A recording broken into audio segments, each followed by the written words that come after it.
Que o Senhor segure a nossa mão, né? Em todo momento da vida, em todo tempo, em cada passagem, em cada caminho, que a mão do Senhor segure bem a nossa mão, né? Queridos, hoje, pela graça do Senhor, mais uma vez, podemos dar um passo com Jesus. Hoje o passo de número 64. E continuando então o passo de número 63, em que deixei vocês no versículo que Jesus ia falar alguma coisa, vocês lembram? Né? Qual era o versículo? Já está lá, né? Não? Quem lembra aí? Sim, e qual era o versículo que eu parei?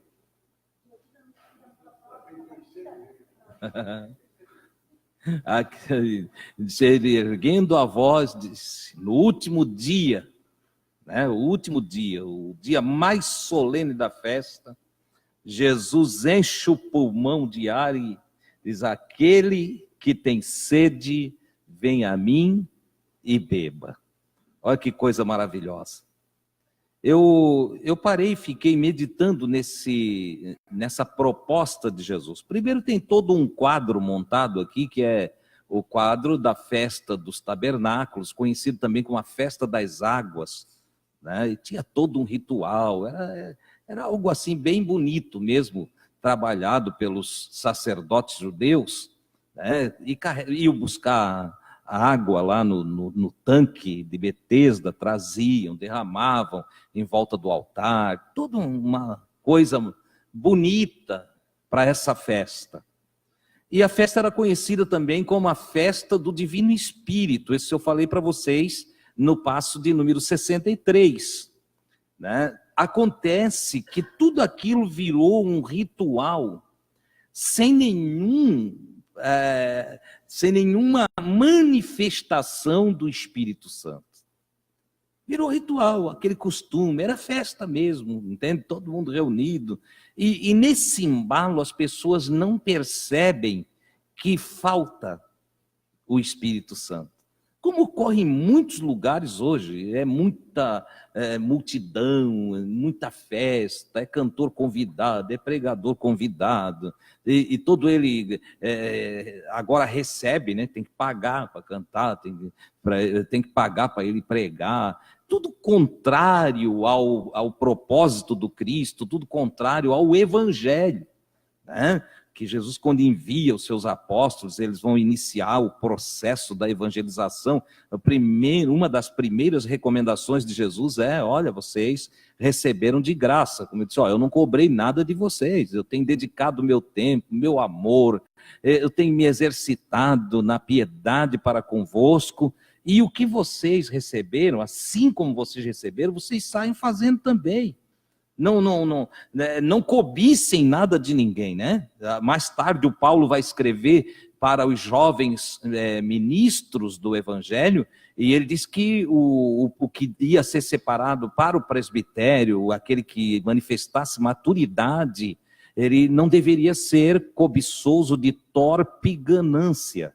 Ou seja, ele não tinha que cobiçar o que os irmãos têm e o que os irmãos possuem. Pelo contrário, ele deveria ter um exercício de amor na pregação do Evangelho. Na verdade, todo aquele que teve um encontro com Jesus mesmo, ele quer trabalhar para ajudar a divulgar o Evangelho. Ele trabalha para se sustentar. Olha o Paulo é de novo um exemplo dentro do ministério apostólico. Ele vai lá e constrói tendas, vai confeccionar tendas. Isso era um trabalho manual, cansativo, era algo, ele fazia isso durante o dia para à noite ele poder falar o Evangelho. Então ele se autossustentava para pregar o Evangelho gratuitamente, porque era uma obra de amor, era um trabalho de amor, né?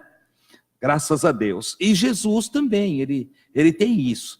Só que quando a gente se torna religioso, e nós temos que cuidar porque é fácil de transitar da comunhão espiritual, entende? Para o ritualismo religioso. A gente faz essa passagem sem ver. Sabe assim, quando você está indo para determinado lugar, mas aí vai conversando e distraidamente passa a entrada. E aí quando olha, já andou lá tantos quilômetros para frente, entende? E nem viu, nem percebeu que passou a entrada, né?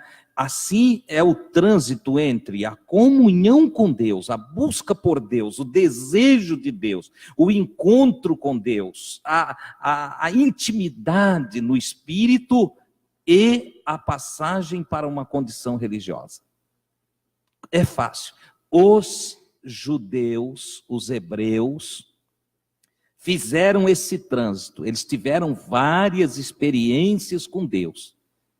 Tanto que nós vamos ao Antigo Testamento e quando lemos as histórias, né, a travessia do mar, a água jorrando da rocha, o maná caindo dos céus, as cordonizes, quando deu vontade de comer carne, o Senhor faz vir o vento, traz cordonizes até eles, e tudo, e outros milagres. O Antigo Testamento é repleto de manifestação de graça, manifestação de amor de Deus, de revelação das coisas do céu para homens e mulheres aqui na terra. E contudo, eles se distraem e fazem essa passagem, deixam a intimidade espiritual e viram ritualistas religiosos. E perde todo sentido, aí vira aquela rotina, vem e vai, mas não muda nada, entende? Congrega e volta para casa e não tem mudança de vida, não tem experiência nova, não tem nada de especial.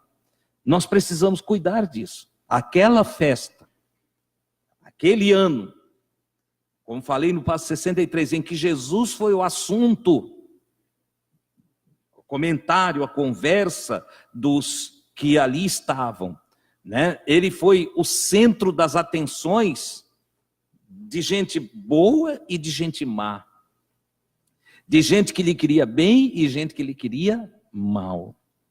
Ele foi o centro das atenções, mas em tudo aquilo, mesmo a procura por Jesus, não era espiritual.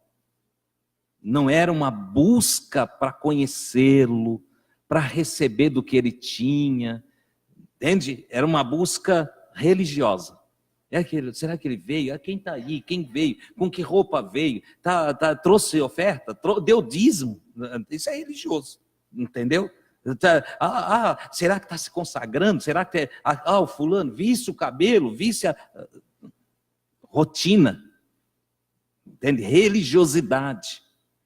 Costume, entende? Mas falta intimidade. Jesus, percebendo isso, naquela festa dos tabernáculos daquele ano, ele então se põe em pé, agora no meio da multidão, e ele diz: aquele que tem sede, vem a mim e beba. Ou seja, eu tenho águas para vocês. Aí diz: quem confiar em mim, conforme o que está escrito, conforme o que já está profetizado, aquele que por fé em mim, aquele que confiar em mim, dentro dessa pessoa, disse Jesus, jorrará uma fonte, rios de águas vivas. Olha que coisa extraordinária. Se você tem ausência de consolação, se você tem ausência de energia, se você tem ausência de alguma coisa, de paz, de tranquilidade, se dentro de você há uma secura, ele diz: venha a mim, confia em mim e beba do que eu tenho para servir a você. Porque o que beber desta água jorrará dentro dele, essa água se transforma em fonte que salta, ele já tinha dito à samaritana, salta para a vida eterna, louvado seja o nome do Senhor. Estes rios que o Senhor está falando, é o Espírito Santo, que recebe todo aquele que confia em Cristo. Quero grifar aqui bem, confia, confia. Entende? Na sua Bíblia está aquele que crê. Crer. Mas o crer, ele tem uma pitadinha aqui que pode deixar um espaço para dúvida. Mas quando nós vamos aos originais e nós encontramos a palavra fé, que deu origem à palavra crer desse texto, é pistes. E eu já ensinei para vocês. Pistes trata de fidelidade, trata de coragem, trata de confiança. E essa confiança ou fidelidade, aquela que é a chancela, o carimbo do tabelião, dou fé. Eu afirmo, eu confirmo, eu dou fé, eu torno fidedigno esse documento lá no tabelionato. E aqui, aquele que põe fé, que dá fé, que confia em mim, em Jesus, recebe o Espírito Santo do Pai. Recebe, nesse sentido, eu não quero aqui entrar em doutrinas teológicas, baboseira, para discutir trindade nenhuma. Mas eu quero dizer para vocês, o que Jesus está dizendo é que quem confia nele, recebe o Espírito Eterno, o Todo-Poderoso, a presença do Divino. E isso ele diz exatamente numa festa judaica, em que é a festa também do Divino Espírito, que até então ninguém tinha experimentado de verdade a presença do Divino Espírito naquela festa das águas. Mas agora Jesus está propondo, confia em mim, põe fé em mim, tenha coragem de receber o que eu digo para vocês, e dentro de vocês vai borbulhar, vai jorrar, vai correr águas vivas. Oh, aleluia!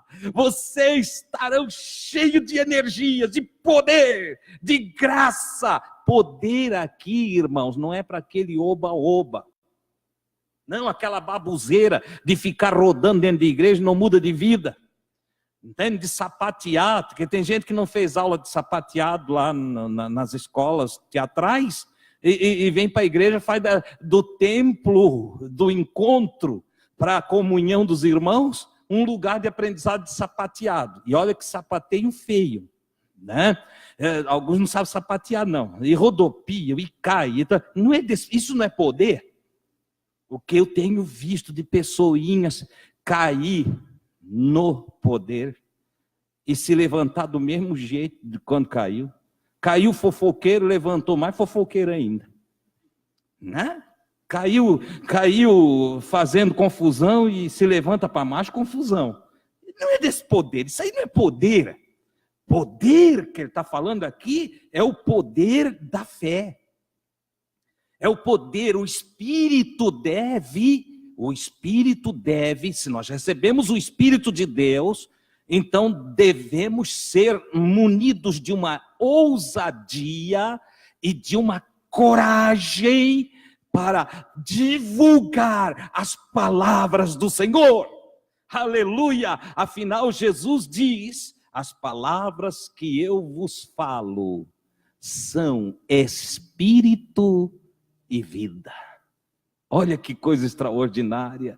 Então os rios que correm são rios de verdade, rios de graça, rios de unção divina, rios maravilhosos da presença de Deus. E Jesus propõe a eles Vocês têm sede, vocês estão buscando alguma coisa, vocês querem mudanças, vocês querem regeneração, vocês querem vida e vida com abundância, vocês querem ser energizado, dominado, querem receber glória e graça sobre a vida de vocês. Venham a mim e bebam. Oh, glória a Deus. Queridos, isto Jesus falou lá atrás, naqueles dias. Mas eu fico ouvindo pelo Espírito Santo o eco no meu coração. No meu coração tem o eco das palavras do Espírito, do Senhor Jesus. E ele mesmo disse, o Espírito Santo que o Pai dá para aqueles que confiam em mim. Esse Espírito Santo, Jesus vai falar lá no João 14, e Jesus diz, olha, ele testificará de mim, ele vai falar da minha pessoa, e vos fará lembrar o que eu já tenho falado. Ora, essa lembrança é um avivamento constante, eu sei que em Jesus tem água viva. Glória a Deus, em Jesus a abundância do Espírito do Pai. E se eu confiar em Jesus, sou irrigado, inundado por essas águas de Deus. Oh, aleluia! Espero que você tenha consciência disso e rogue ao Pai para que você transborde dessa graça também. Amém, queridos? Bom, logo em seguida, novas discussões sobre a origem de Cristo. Por que novas? Porque anteriormente eles já tinham discutido, os religiosos da época tinham discutido, mas nós não conhecemos o irmão dele? Nós não conhecemos a Maria, nós não conhecemos José? Como é que ele diz que não é daqui? Porque Jesus tinha dito que não era daqui, entendeu? Que tinha vindo do alto. E eles não entendiam nada. Então vem novas discussões sobre assuntos dessa natureza. O povo admirado das palavras de Jesus, dessas colocações, destas propostas, o que o povo diz? Um dizia, esse é um profeta de verdade. Isso aí você está acompanhando ali no quadro onde está escrito, né? Aí no João capítulo 7, até o versículo 53, nós vamos tratar aqui resumidamente. Olha só, então o povo, um dizia, esse é um profeta de verdade. Outros diziam, ele é o Messias, ele é o Cristo. E diziam outros, mas pode o Cristo vir da Galileia? E aí entrava os argumentos dos religiosos, dos mestres da Bíblia, os mestres do Antigo Testamento, os mestres da lei. Aí os mestres da lei já vinham e diziam, mas para aí, vocês não têm conhecimento bíblico, diziam eles. Vocês estudaram teologia?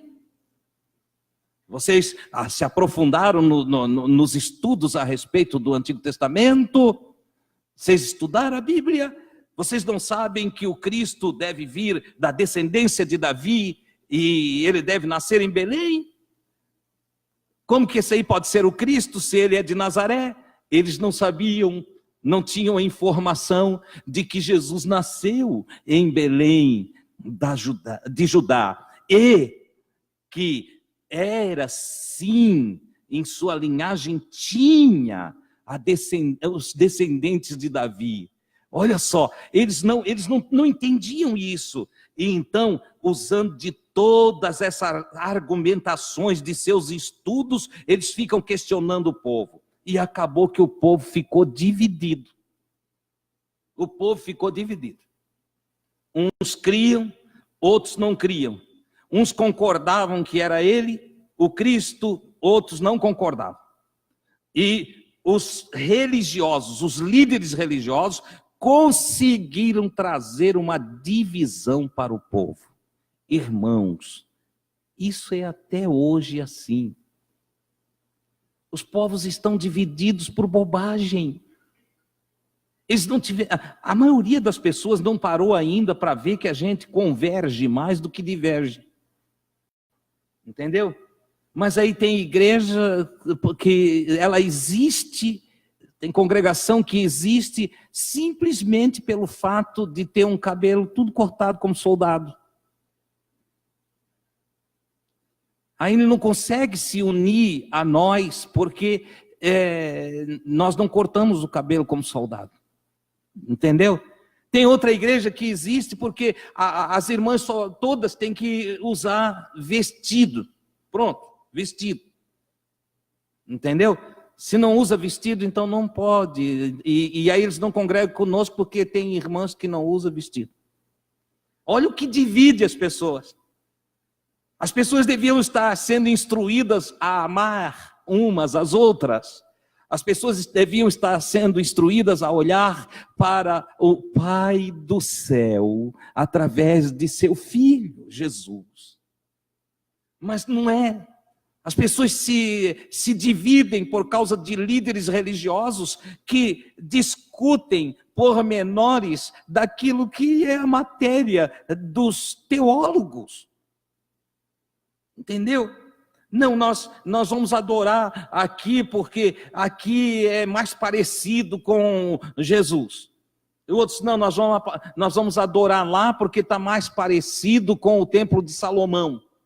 Nós vamos adorar lá porque lá tem a doutrina X, a doutrina Y. Amados, quem faz essas divisões são líderes religiosos.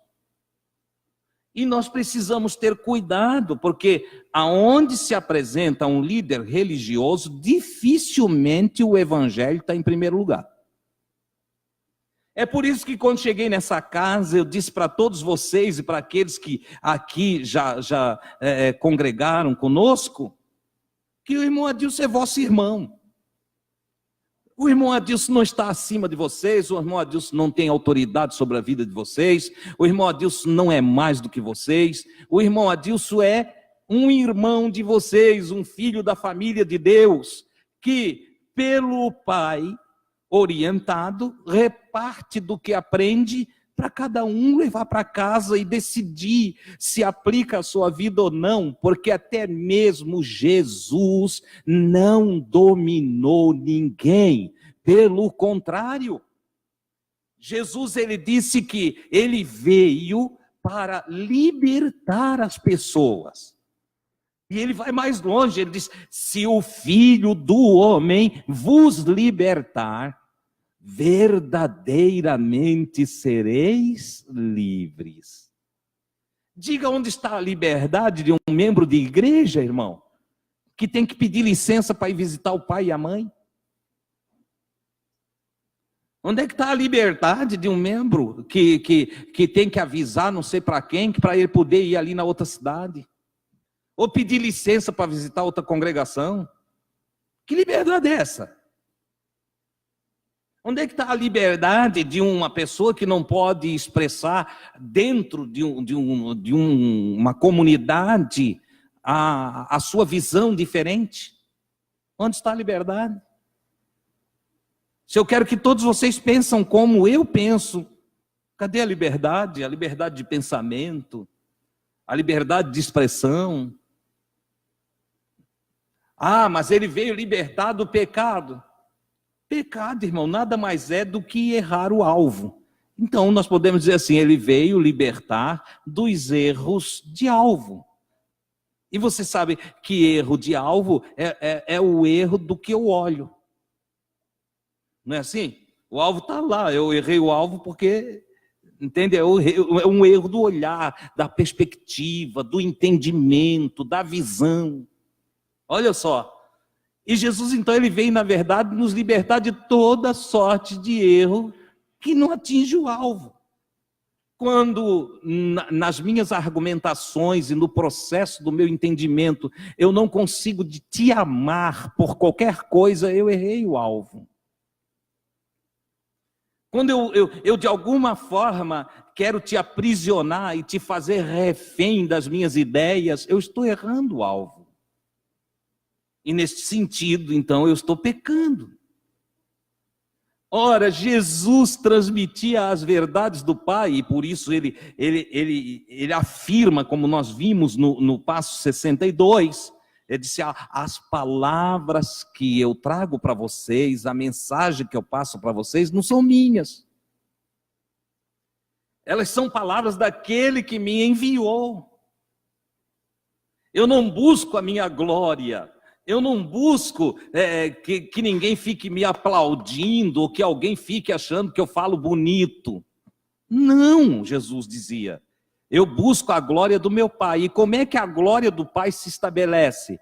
Quando a mensagem do Pai não é corrompida, quando a mensagem do Pai não é diluída, quando a mensagem do Pai é entregue com verdade.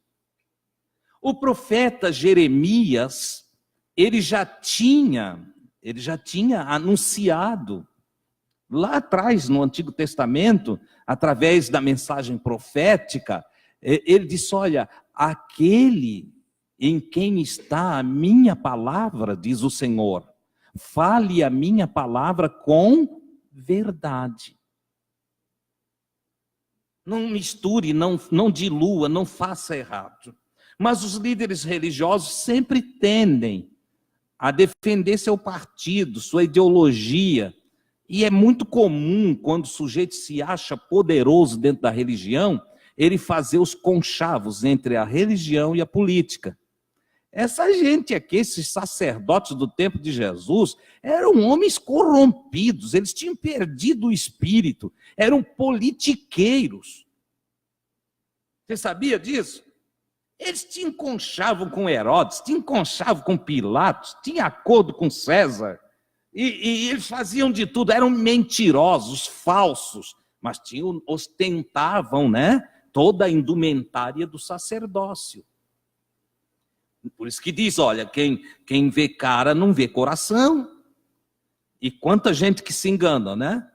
Corre um vídeo aí na internet de um senhorzinho que entra bem maltrapilho para fazer a compra de um automóvel e o vendedor nem dá bola para ele. Entendeu? Acaba que o gerente atende ele e vende um desses carrões de alto custo. O homem aparentemente simplesinho e sem dinheiro, era milionário. Olha só. Então não se deve julgar pela aparência. Até Jesus já ensinou isso, nós já passamos esse texto. Jesus disse: olha, julgai conforme a reta justiça. Não andeis por vista. Entendeu? Não vai pelo que está diante dos olhos, porque engana. Engana. Tem gente vestidinha de ovelha e é lobo, devorador, diz a Escritura. E tem gente que você olha assim, e ali tem uma pérola, tem um tesouro, tem um astro de Deus caminhando na terra. Oh, louvado seja o nome do Senhor. Então, cuide com a liderança religiosa. Ô, irmão Adilson, não tens medo de falar assim, porque tu não pode ficar aviltado. Eu não sou nenhum presidente de nada. Graças a Deus, não presido nada. Entende? Sou um homem feliz que não sou presidente de nada.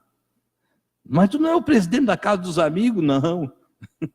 Eu sou um congregado irmão de vocês. Entende? Não presido nada. Certo? Até porque o meu mestre disse, através de seus ensinamentos, que nós não deveríamos imitar os gentios, os pagãos, entende? Ascendendo a uma presidência. Eles têm os que presidem como maiorais, vós, porém, não sereis assim. Antes, aquele dentre vós que quiser ser grande, seja servo de todos. Aleluia! Há alguma glória em servir. Louvado seja o nome do Senhor. Grande no reino é aquele que tem capacidade de lavar o pé do outro, de partir o pão com o outro, de repartir das suas vestes, dos seus calçados, dos seus recursos com o outro. Esse é grande, disse Jesus. Não que preside uma entidade qualquer, fria, gelada, entende? Ou movida pela ganância e pelos desejos de cobiça. Não, nada disso. Isso divide as pessoas. O Evangelho deve nos unir.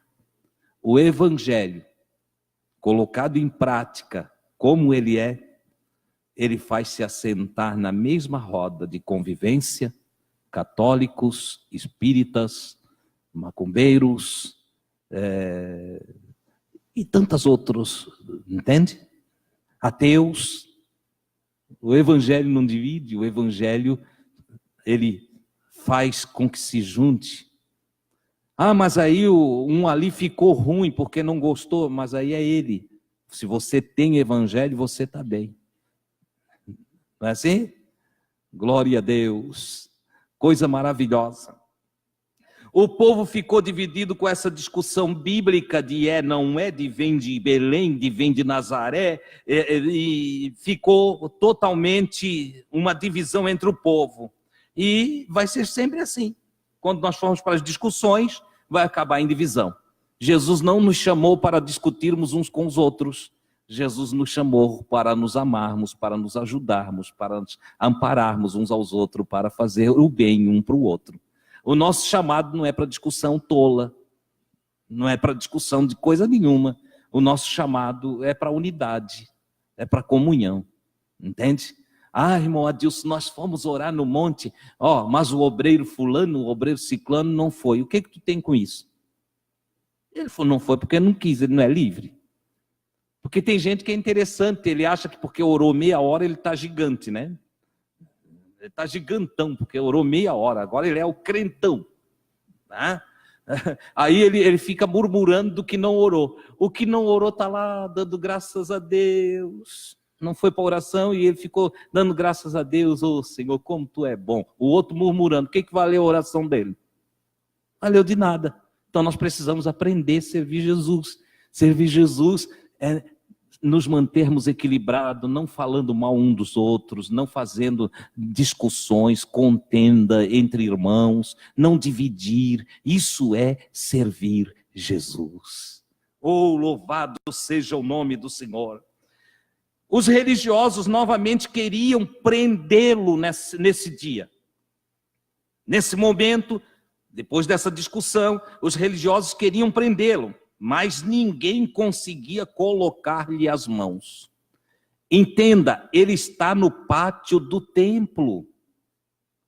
Ele está no pátio do templo, na festa que os sacerdotes, o sumo sacerdote sempre teve a primazia. Ele era o homem que ia derramar a água com vinho em volta do altar. E agora Jesus brada lá no meio de todo mundo e chama a atenção para ele, tirou a atenção toda. E imagina, o Papa dos judeus ficou maluco da vida. Entendeu? O presidente lá ficou doidinho da vida. Disse, estão tirando, esse Jesus aí, ele está tirando a nossa atenção. Vamos prender ele. E enviaram os policiais do templo. Você sabia que eles usavam policiais? Tinha policiais junto deles, que faziam a proteção deles. Então eles usaram os policiais do templo, foram até os líderes do templo, os outros sacerdotes, foram até o sumo sacerdote, e explicar por que prender Jesus. E aí saiu a autorização, os guardas foram prender Jesus. Só que chega lá, os policiais veem a multidão tudo gostando de Jesus. Jesus oferecendo água viva, né? Explicando, falando de coisas maravilhosas, está escrito que ele assentou-se e ficou ensinando. Olha que coisa tremenda. E aí, os policiais chegam e dizem, como é que nós vamos tocar aí? Essa multidão avança tudo em nós. Aí, tem uma turma gostando. E ficaram por ali ouvindo o que Jesus falava. Sabe o que aconteceu? Eles gostaram também. Os policiais do templo gostaram de ouvir Jesus também. Olha só. E aí os líderes ficam malucos e mandam chamar os policiais. Diz, olha, essa é a segunda vez que nós mandamos você prender Jesus e vocês não prendem. É a segunda vez, lembra que no passo 63 eles também já tinham dado ordem para prender Jesus? E aí Jesus, até falei, ele se oculta e vai lá, aparece no meio da multidão, e aí também eles não tocam com medo da multidão, entendeu? Agora a segunda vez, e aí os policiais têm que dar explicação aos seus líderes, entende? E os líderes dizem, poxa, a segunda vez nós mandamos vocês prender, e vocês vão lá, não trazem ele. O que está havendo? Ele fica rindo da nossa cara agora? Ele sem arma, sem nada, é mais poderoso do que nós com todo esse aparato de policiais aqui?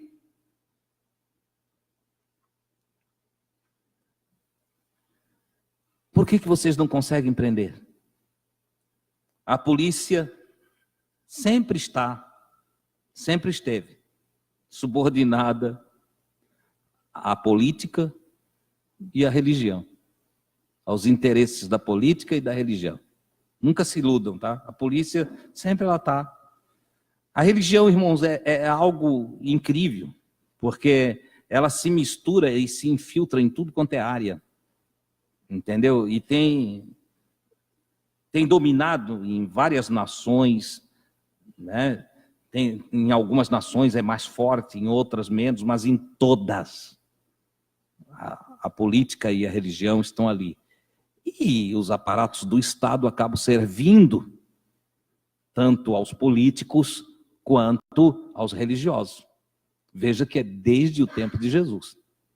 Os conchavos, como eu disse, os acordos feitos entre os governadores romanos e os líderes judaicos gerou proteção para eles, religiosos, e é assim continuamente. Os policiais responderam, nós não sabemos responder porque não prendemos. Eles não iam dizer que tinha medo da multidão, né? Nós não sabemos porque não conseguimos prender. A única coisa que sabemos é que nunca vimos alguém falar como esse homem. Porque nós não prendemos, nós sabemos não dá para explicar. Está difícil prender ele. Mas tem uma coisa que nós conseguimos explicar. Nunca ninguém falou como ele fala. Aí os líderes religiosos ficaram bravos. Ficaram bravos. Você quer ver o seu pastor na sua igreja ficar bravo? Elogia o outro. Diz que o padre entregou uma mensagem bonita. Para ver se ele dá pulo dessa altura, não é no espírito não. Né? Fica usadinho. Né? Estás ouvindo o padre agora? Cuidado! Para não apostatar da fé. Tem padre que prega bem. Né? Diz para o seu pastor que um espírita falou uma palavra muito interessante, importante, e vê o que ele vai dizer para você.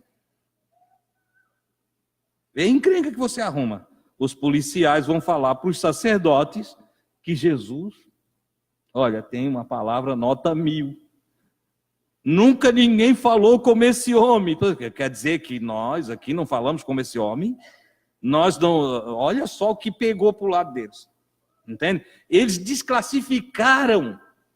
Diante da alegria de ter ouvido Jesus, eles acabaram sem querer desclassificando todo o sacerdócio. Isso deixou eles irados. Os líderes falaram, temos a certeza que ninguém, nenhuma autoridade bem instruída, formada, acredita neste homem. Eu fiz um resumo do texto, tá? Está dentro do texto. Nós vê se alguns dos sacerdotes, alguns dos mestres da lei, creram nele. É assim que eles falaram. Entende? Olha, vê se alguma autoridade bem instruída, formada, acredita neste homem. Só vocês, policiais mesmo. Só a ralé, que não entendem nada da lei. Só vocês, pessoas sem estudo.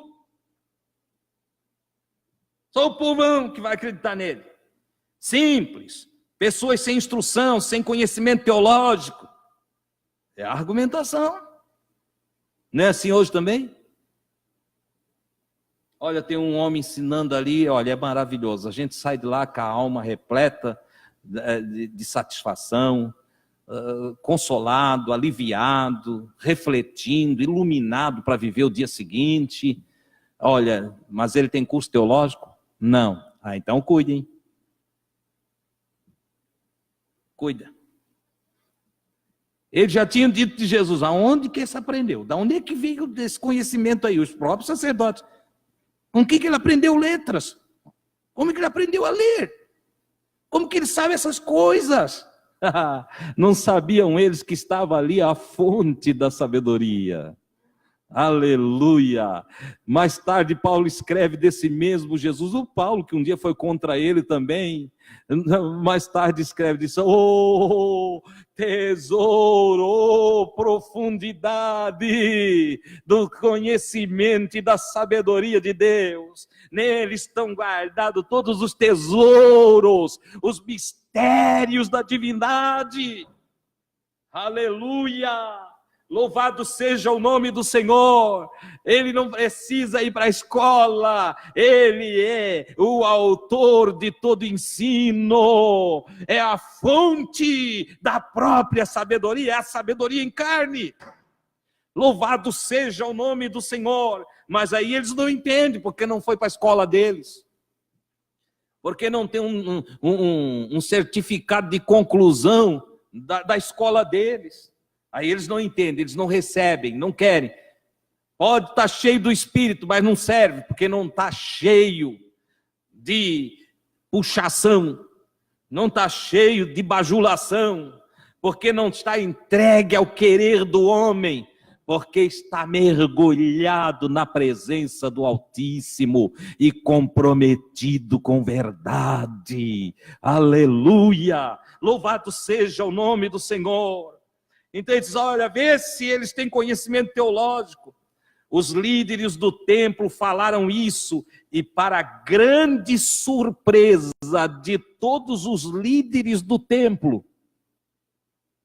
no meio deles surge o Nicodemos, um líder, pediu a palavra, um mestre, aquele que esteve com Jesus à noite, aquele que procurou Jesus e ouviu os ensinamentos de Jesus. Ele pede a palavra, ele é um homem muito respeitado, e ele diz, escuta, a nossa lei condena um homem sem ouvi-lo, sem inquirir qual o mal que ele fez, que crime que ele cometeu. A nossa lei faz isso?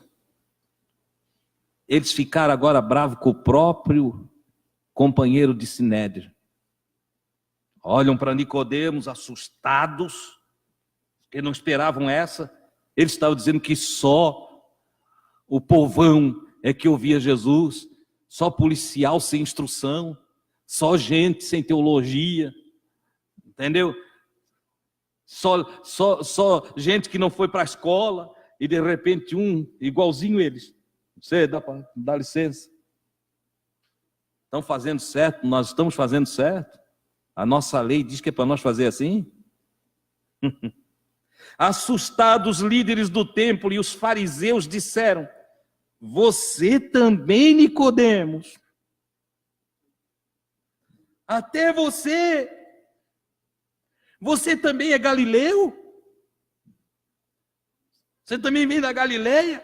Por acaso você não estudou? Não vê que da Galileia não tem profeta? Não surge profeta da Galileia? E com essas palavras a reunião deles, aquela reunião tosca deles, se encerrou. O Nicodemos tem a sua primeira ação em defesa de Jesus. Se ele foi ter com Jesus de noite, aqui ele faz uma defesa sábia, inteligente, entendeu? mas mesmo assim os seus pares não reconhecem Jesus. Aprenda uma coisa: a fé é uma escolha. Você acredita em quem você quer acreditar.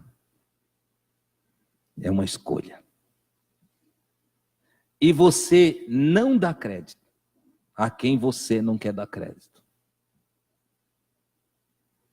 Nós precisamos fazer essa escolha todos os dias, em todo tempo. Bem-aventurados os que escolhem confiar em Jesus. Acabou a reunião, né? Agora, no fim da reunião, um nobre também dá atenção a Jesus. Maravilha, né?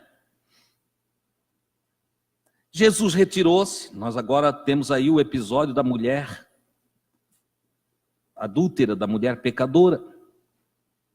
E João 8, 1 a 11.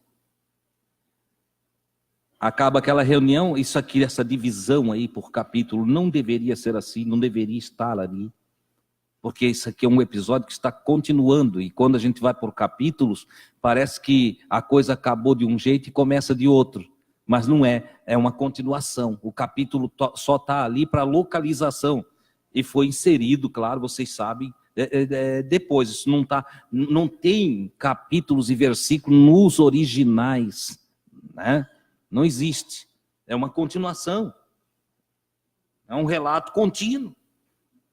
Na sequência, eles foram para casa. Jesus retirou-se para o Monte das Oliveiras.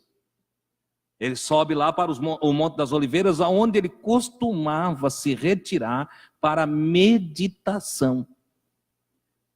Eu já falei para vocês o valor da meditação. O próprio Deus dá instruções a respeito do valor da meditação. Infelizmente, nós vivemos numa época que são pouquíssimos o que tiram tempo para meditar. A maioria das pessoas não medita. Por isso mesmo há uma fraqueza psíquica e há uma fraqueza espiritual nos indivíduos. E a fraqueza psíquica tem levado ao que chama psicossomático, ou a uma somatória de causas e efeitos atingindo o próprio corpo. Porque uma mente perturbada transtorna seu corpo. Uma alma perturbada, cansada, fatigada, uma alma incomodada, adoece o corpo. E um espírito não nutrido adoece a alma, adoece a psique. Por que vivemos o que os médicos chamam de século da neurose ou das doenças psíquicas, da depressão, das fobias? Por quê? Porque há uma falta de espiritualidade.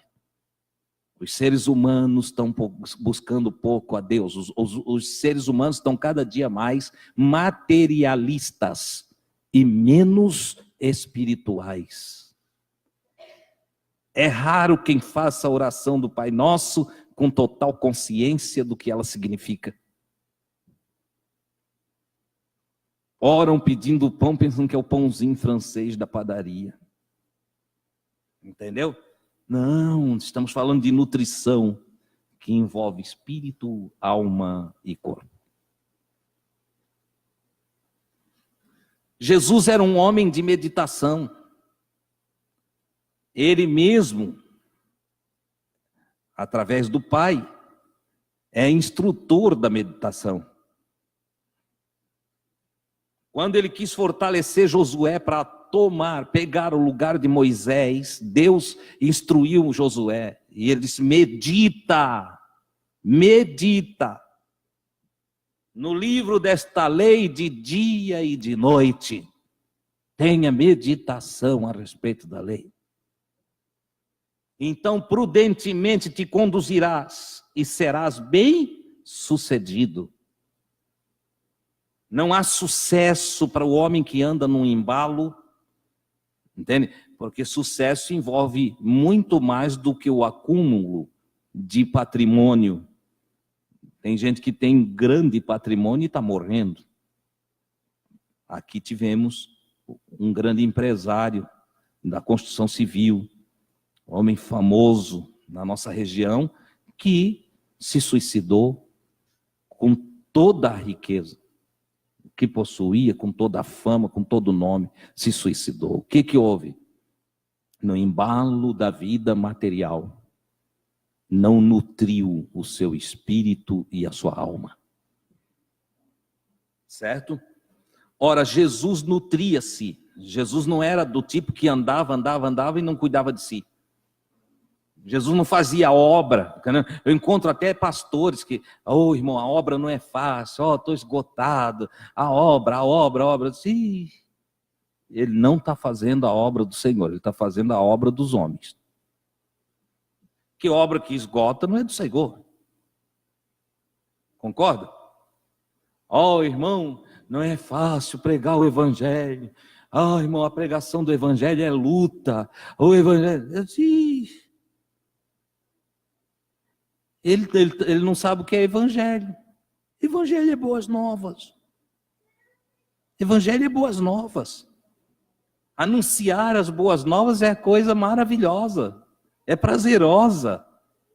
É algo que nos deixa feliz. A obra do Senhor é maravilhosa porque ela é exercida nas pessoas. Ela é maravilhosa. Jesus se retira para buscar tranquilidade, foi praticar a meditação, certo? Tire tempo para a meditação, busque tranquilidade para a sua vida. Se você vê que a vida está muito corrida, desacelera. Se você vê que desacelerou, mas ainda assim tá cansativo, pare. Sossegue. Saia, dá uma fugidinha, pega um cantinho, fica sozinho. Vai para o mato, vai para a praia. Vá descansar. Entendeu? Vai pescar, como dizia a frase lá. Está nervoso? Vai pescar. Irmão Adilson, mas a obra de Deus... De que vale obra de Deus se tu não está morrendo, meu filho? Que obra de Deus é essa que tu faz com a canseira, uma tribulação? Deus é maravilhoso, querido. Conhece o teu Deus.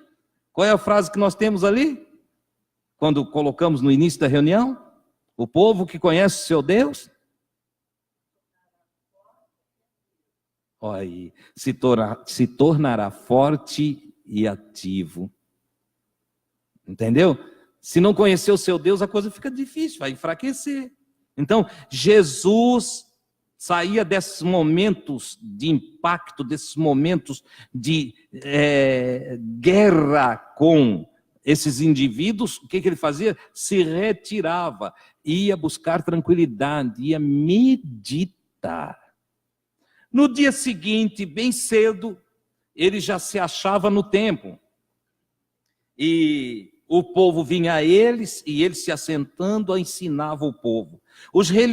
Nesse momento, os religiosos trazem uma mulher que foi pega em um ato de adultério. Ela estava traindo o seu marido com alguém.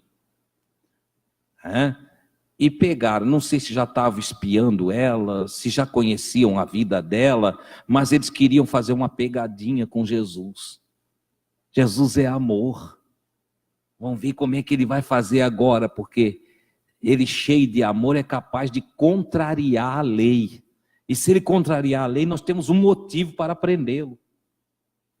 Então vão lá, pega a mulher, o interesse não é zelo pela lei, não é prática da lei, não é nada, o interesse é pegadinha para derrubar o justo, para derrubar o santo, para derrubar o Cristo de Deus. O interesse deles não tem nada com a mulher. A mulher, eu acho que adulterava já há um tempão, eles nunca deram bola, mas agora eles tinham uma coisa para trazer até Jesus. Então foram lá buscar a mulher. Eles dizem que pegaram a mulher no ato. E eles estão aparentemente zelosos da lei, então tinha que trazer o homem também, porque se pegou no ato, estavam os dois. E a lei então dizia que era para apedrejar os dois, até a morte. Mas eles trouxeram só a mulher.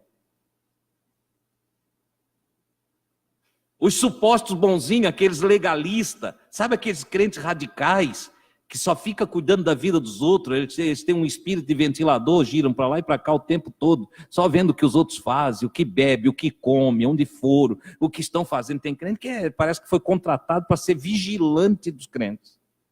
Né? E aí eles cuidando da vida dos outros lá, tal. Tem gente assim. Esses ali eram assim. Aí trouxeram a mulher até Jesus, chegou lá com muita educação e disse: mestre, esta mulher foi apanhada, surpreendida em flagrante delito de adultério. E a lei diz, vocês nunca escutaram isso?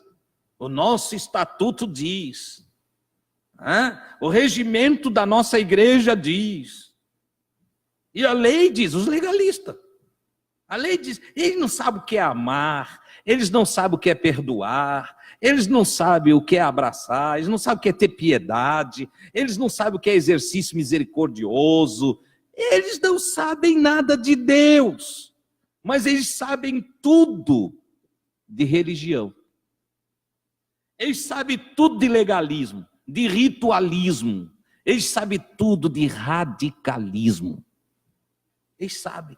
Trouxeram para Jesus, olha, esta mulher foi surpreendida em flagrante delito de adultério, e na lei, Moisés nos ordena, meu Deus do céu, Moisés ordena, Moisés deu mandamento, Moisés disse que era para fazer, olha só, a execução, a parte que Moisés disse, ama o teu próximo como a ti mesmo, ama o Senhor teu Deus sobre todas as coisas, vocês esqueceram tudo. Todo radical, ele foca só um lado. Por isso que ele peca. Todo radical peca. Quando eu atendia a uma outra igreja, e que vinham muito cobrar do obreiro, a disciplina para outro, né? O radical chegava cobrando, eu já olhava para ele e disse, tem coisa errada em ti, meu filho. Lembro de um irmão já idoso, não lembro a idade, mas passava dos 70 anos, e eu estou olhando para lá, porque aqui sempre lembra a idade das pessoas, e aí, então, ele tinha lá uns 70 e poucos anos, que em seu radicalismo veio falar comigo que tinha que mudar de igreja, queria uma carta de recomendação, para ele sair da nossa congregação, naquela época, para ir congregar noutra, porque ele não podia ficar ali na nossa, porque as moças usavam saia muito curta. Nós estávamos em pé na calçada, na frente da casa dele, quando ele me falou isso. Aí eu olhei para ele, botei as duas mãos na cabeça assim, disse, meu Deus do céu, meu irmão, eu pensei que tu servia a Jesus, mas tu é um carnal, homem. Ele tem bem mais idade do que eu. Tu é um carnal. Eu pensei que tu era crente, tu não é de nada. Ele ficou assustado. Eu disse, eu vou na igreja, nunca olhei saia de mulher nenhuma. E tu vai na igreja olhar a medida das saias das jovens? Eu pensei que tu servia a Deus, tu me enganasse. Tu me enganasse. Vai te converter, homem. Ele caiu de joelho ali na minha frente, na calçada. Na calçada, ele disse, ora por mim. Ora por mim. E eu botei a mão na cabeça dele, eu estava cheio de fé, de coragem, de ousadia. Porque com carnal a gente tem que lidar assim, carnal é diabo. Você sabia? Diabo não é um bicho de chifre, e pata e rabo que anda por aí vermelhão. Não. Diabo é todo homem carnal. E eu botei as duas mãos na cabeça dele, eu orei para que Deus tivesse misericórdia da alma dele. e pedir que o Senhor levasse ele a uma conversão pela força da renovação do entendimento. Entendeu? E ele se renovou, irmãos, ele mudou de vida, ele não foi embora da nossa congregação. Ele depois confessou com a boca dele, diante da congregação, que ele precisava ter se convertido mesmo, ele estava mal. Mas eu sempre falava para Gui em casa, eu disse, Gui, essas pessoas radicais, elas têm um problema oculto dentro da alma delas, entendeu? Homem que não pode olhar certas coisas e falam, porque isso e aquilo, fica cobrando uma doutrina tola de ocultação do corpo de alguém, ou do outro, né? Ele tem uma tara, ele é um vagabundo, um sem vergonha, que não sabe controlar os seus próprios instintos, entendeu? E aí, então ele precisa de uma doutrina rígida, ele tem que ser levado de uma doutrina rígida. Só que tem uma coisa, ele está perdido e não sabe. Porque dentro dele ele guerreia com essa tara, com essa cobiça, com essa coisa toda, e ele acaba botando a culpa no outro. Entendeu? Ele bota a culpa na outra pessoa. Sempre na outra pessoa, sempre é o outro. O outro é isso, o outro é aquilo. E ele é o ruim. Ei, não tem visão boa para olho estragado. Por isso Jesus diz que se o teu olho te escandaliza, arranca ele e joga para longe de ti. Porque o problema está no olho. É a história daquela mulher que falava da vizinha e sempre via a vidraça da vizinha suja. Mas a vidraça suja era dela. Ela olhava pela vidraça suja dela e achava que a da vizinha estava suja. Entendeu? Limpa o teu olho, limpa o teu coração, limpa a tua mente, limpa a tua alma, limpa o teu espírito, santifica o teu corpo e tu não terás problema, tu não precisa de uma ordem, de uma lei para determinar a tua conduta na terra. Por isso mesmo, quando Paulo fala em Gálatas do fruto do Espírito, ele termina dizendo que contra estas coisas, contra os frutos do Espírito, não há lei. Não precisa de uma lei para amar. Quem ama não precisa de lei. Não precisa de uma lei que regulamente o exercício misericordioso. Não precisa lei para um homem e uma mulher santificados. Não precisa de uma lei para quem anda corretamente. Para que lei para um homem justo? Para que lei para um homem reto? Não precisa.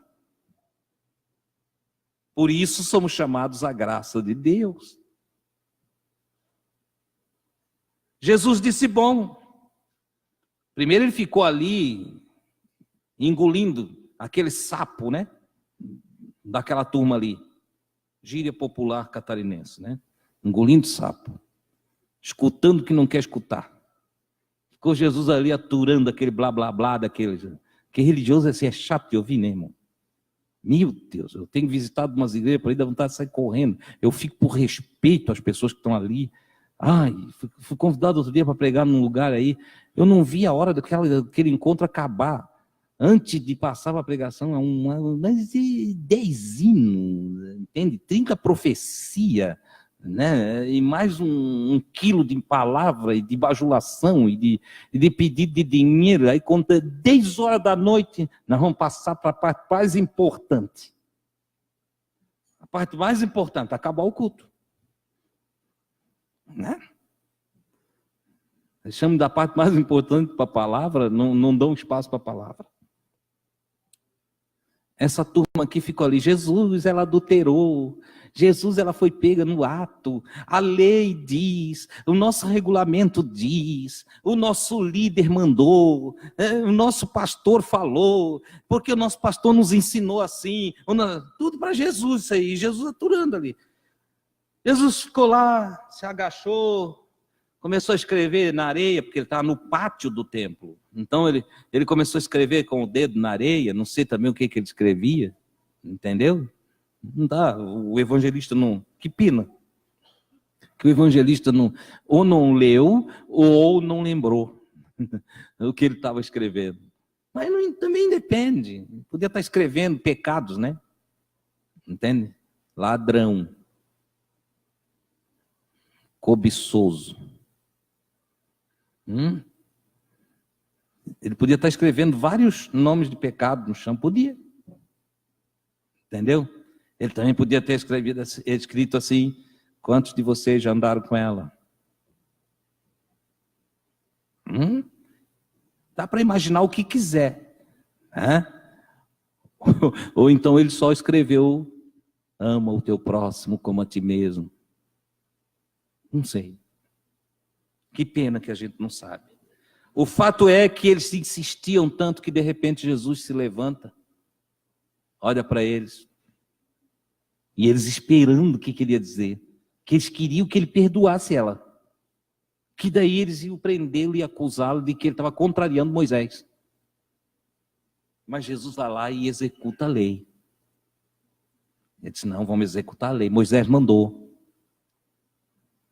Quem deu a lei para Moisés foi o Senhor. Então nós vamos cumprir a lei. Aquele de vocês que não tem pecado, dá a primeira pedrada.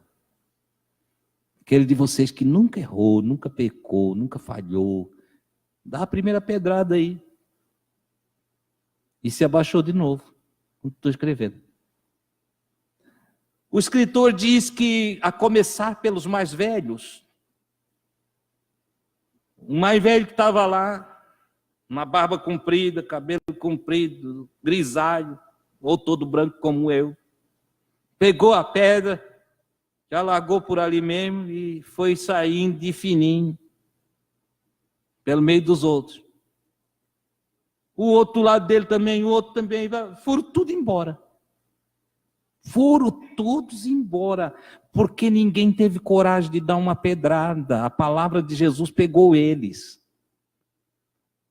A palavra de Jesus pegou ele, o que não tem pecado. Essa palavra, uma chave psicológica. O que não tem pecado faz eu refletir, faz eu pensar. Aquele de vocês aí que não tem pecado faz eu me julgar. Jesus não precisa julgar eu. Ele leva com chaves psicológicas eu a julgar a mim mesmo. E todo ser humano, quando examinar a si mesmo, vai se encontrar faltoso. Ou não? Tem algum santo aqui que não erra em nada? Levanta a mão, quero conhecer. Vocês todos são pecadores? Eu também. Entendeu? É claro que tem 3 tipos de pecados, é uma lição para outro dia. Entende? O pecado voluntário, arquitetado. O pecado involuntário. Né? E aquele pecado que ocorre por um planejamento de escape, certo? Aquele que o sujeito mente para se escapar de alguma coisa.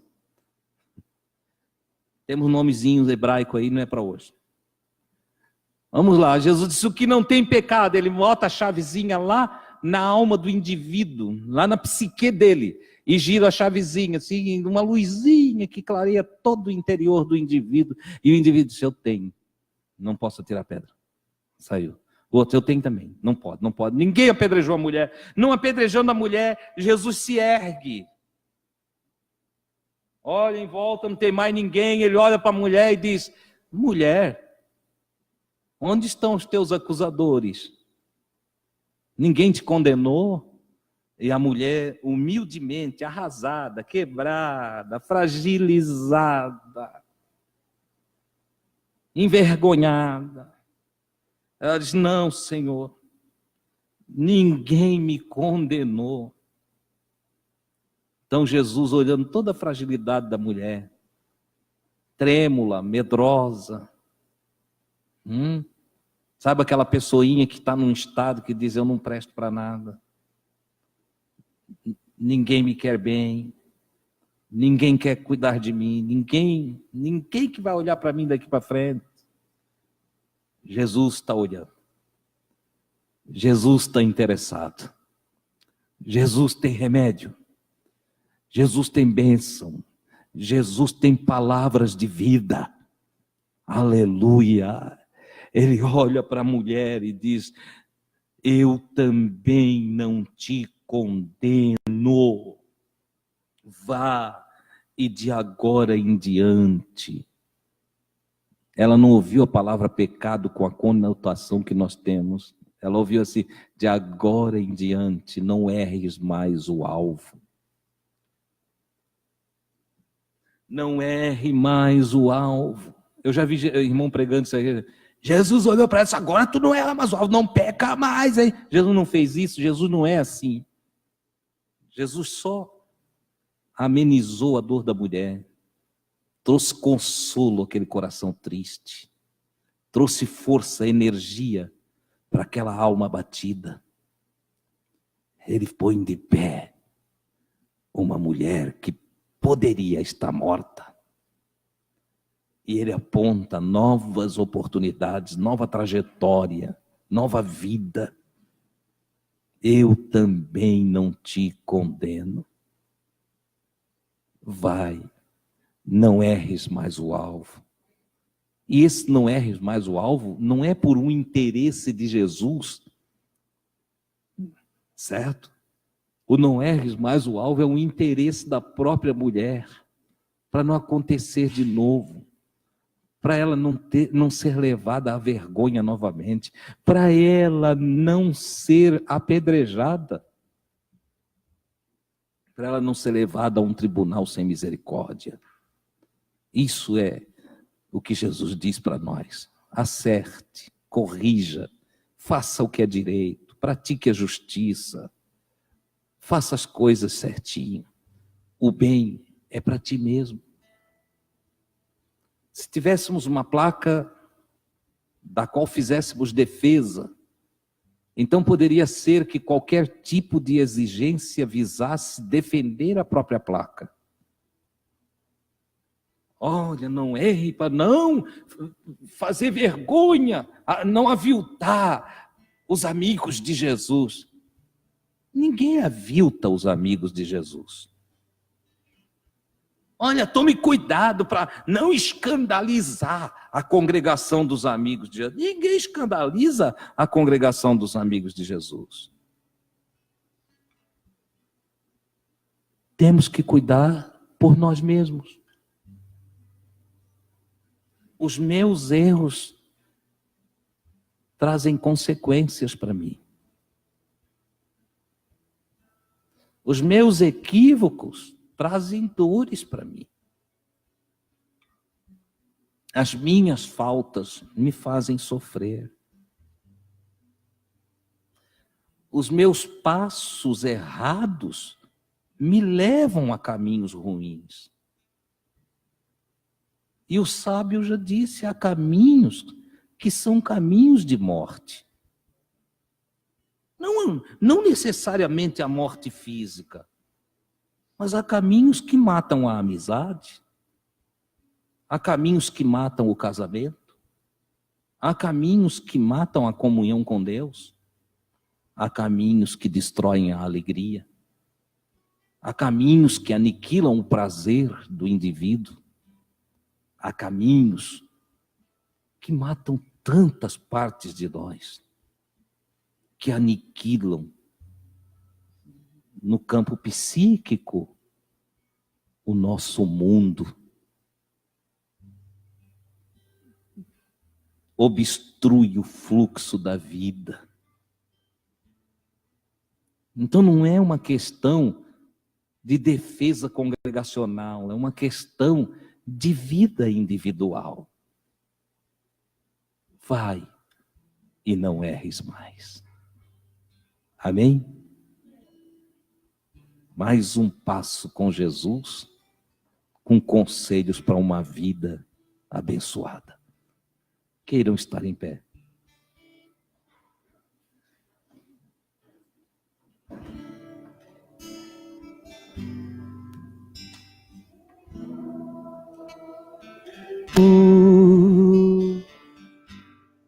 Já não quero ser igual.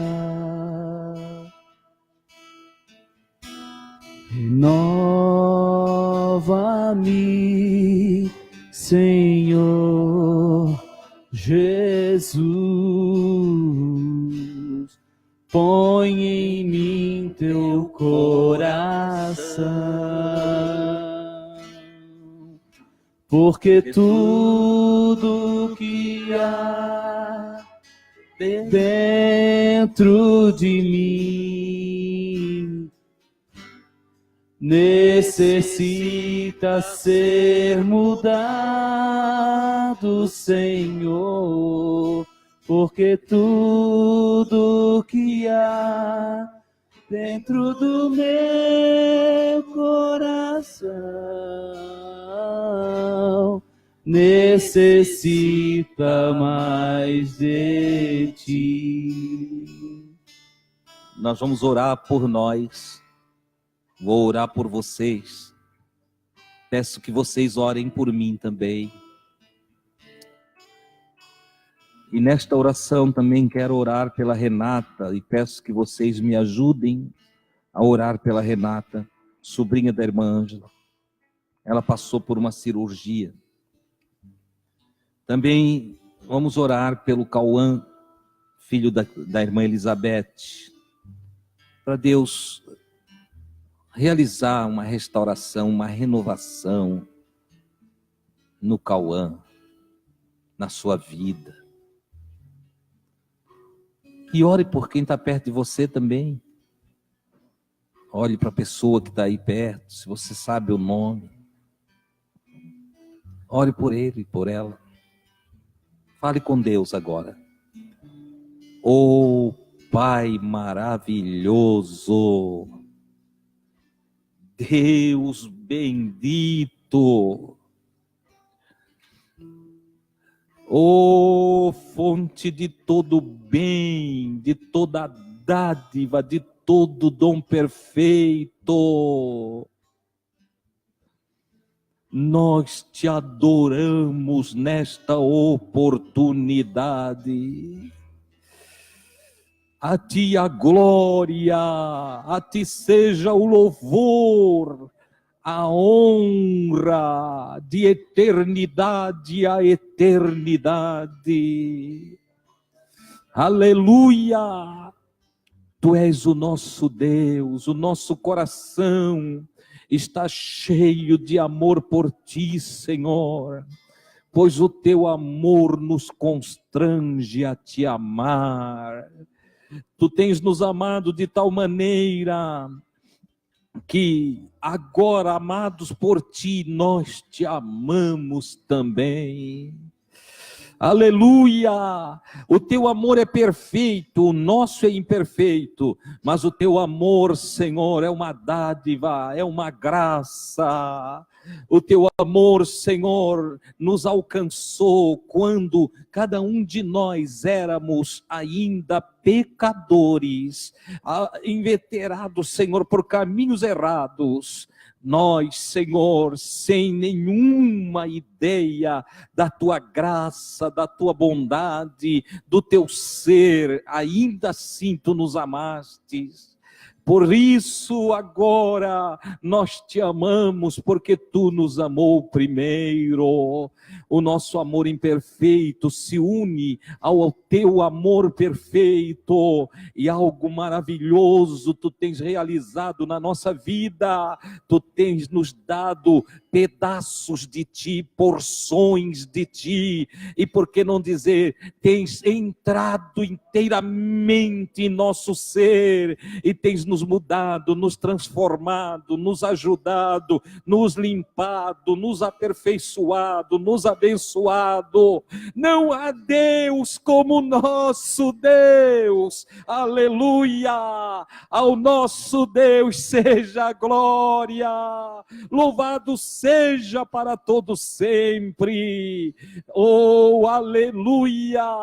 Te adoro junto com os meus irmãos e irmãs, e aproveitando-me da graça, ousado, corajoso, confiado e confiante. Eu peço, Senhor, que continues ajudando a cada irmão e irmã que nesta noite esteve aqui ouvindo a tua palavra. Teus filhos, Senhor, que ao sair daqui vão voltar à sua vida particular e envolver-se com todos os seus afazeres e com todos os seus amigos, conhecidos e parentes. Sê com eles, ajuda-os cada vez mais, fortalece-os pelo teu poder, ilumina-os com tua luz maravilhosa, a luz da tua presença.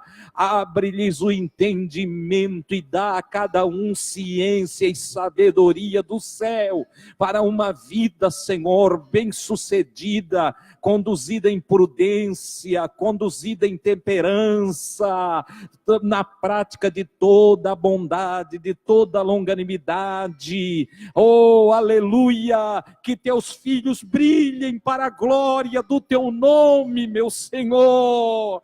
Que o mundo veja em cada um de teus filhos e filhas a tua glória, a tua presença. Enriquece-os, Senhor, com saúde, com energia, com toda a sorte de dádivas, aleluia, descida de ti para as suas vidas, meu Senhor. Eu rogo a ti em o nome de Jesus. Entre eles, oro pelo Cauã, o filhinho da irmã Elizabeth, Senhor.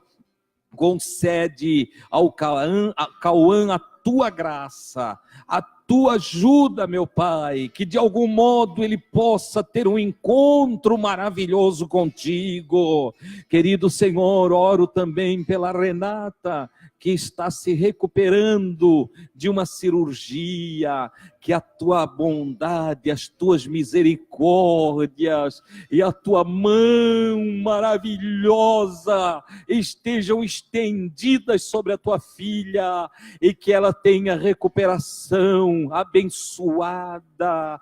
Oh, aleluia! Que em breve, Senhor, possa estar ativa, atuante na vida. Querido Deus, oro a ti em o nome de Jesus, certo de que tu és poderoso para fazer muito além da minha imaginação, muito além das minhas palavras. Tu és o Deus Todo-Poderoso, Criador dos céus, da terra e de todas as fontes, Senhor. Tu és maravilhoso. A ti a glória para todos sempre.